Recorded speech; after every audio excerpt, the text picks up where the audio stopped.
Det er selvfølgelig udmærket, at man prøver at gøre de unge studerende bekendt med alle de muligheder, der er også sådan en sammenvokset verden.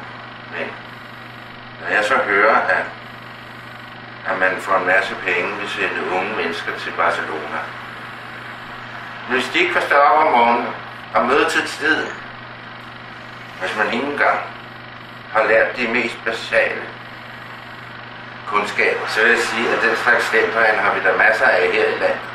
Vi kunne da bare blive her. Tag en tur på Christiania. Der er lige så rodet som i Barcelona.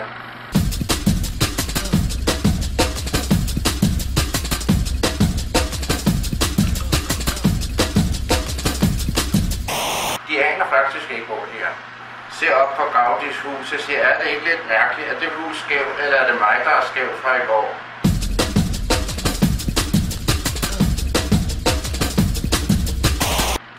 Disse primitive katalonier med alt deres spanske hejs, tapas og folkedans, de har jo ikke begreb om kulturen.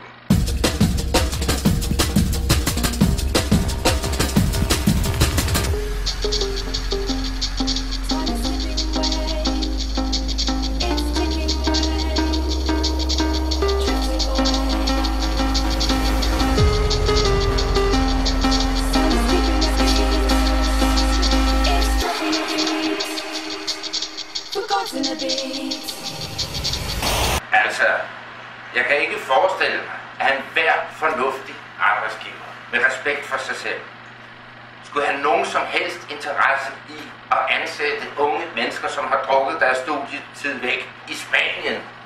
Af alle steder. Se, hvordan de lever dernede.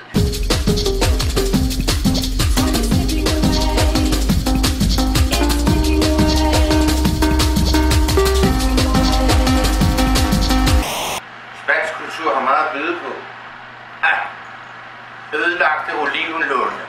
Penge fra EF, der skal føres til landet, for at de overhovedet kan blive ved at spille på deres guitar og rende fjummer rundt på strandene. Og flamenco her og der. Flæskesteg kan vi sgu da få, og store fester, det kan vi da sagtens få bare på Dyrhusmarken. Behøver sgu da ikke at regne så langt for det, og så få staten til at betale det endda.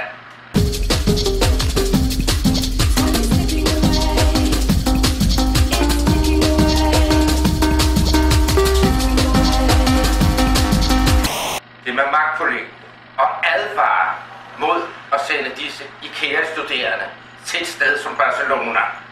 Jeg kan ikke forsvare andet end på det kraftigste og opfordre de unge til at tage afstand fra det her projekt om at komme til Barcelona og føre sygdommen og lalligt værk her tilbage til Danmark.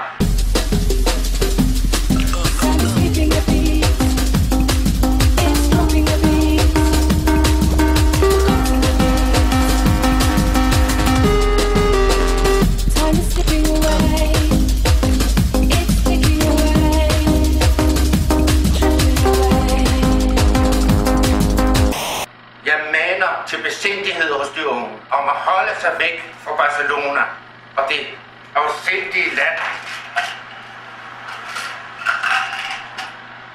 Jeg mener ikke, at vi har ikke noget som helst, vi skal bruge for det land.